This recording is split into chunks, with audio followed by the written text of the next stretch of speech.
Okay, I'm going to read another one. This is one of the probably the coolest poems that I've ever written in my life. And I wrote this poem after watching a documentary called Earthlings. If any of you have seen it, it's in regards to animal cruelty and the meat industry within the world, primarily though America. The evil cunts they are, no offense, but they are. This poem is called Think Before You Eat. She dreams of green for miles, the wind blowing softly past her eyes, the sound of birds singing her name, and she watches the first sunrise. She smiles.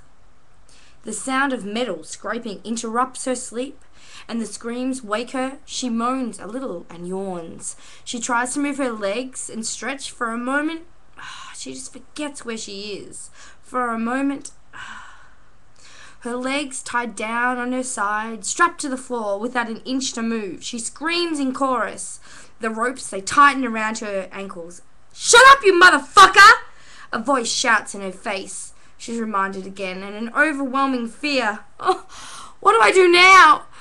It's dark, covered in by 4 small tin walls. The screaming echoes louder and louder as she gets closer. "You're next, you filthy fucking cow." She's heard stories of this place. In the stocks, a place of no mercy, run by murderers, rapists, and thieves. "You are the fucking enemy!" he screams in her face as he beats her shoulders and her knees. "Die, motherfucker!" She screams as loud as she knows how. "Why me? What have I done to deserve this?" Not even enough time to take a breath before the slam of 150-degree steel is being shoved into the side of her face. The ropes loosen. 3 men now find it a lot easier to roll her over to the grate. She stares down into the spaces between the metal at an ocean of blood that is under her. He holds a knife gently to her throat, and within the most passionate and gleeful smile, he lifts his arm high and then slices through her neck.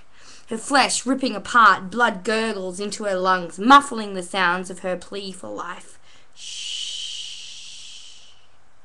With all his hate, he punches through her wound and pulls her innards to her face, showing her in disgust of everything she's made of. Her eyes close and she waits for the end. And still conscious, and with all the strength she has left, she tries one last time to kick her legs free.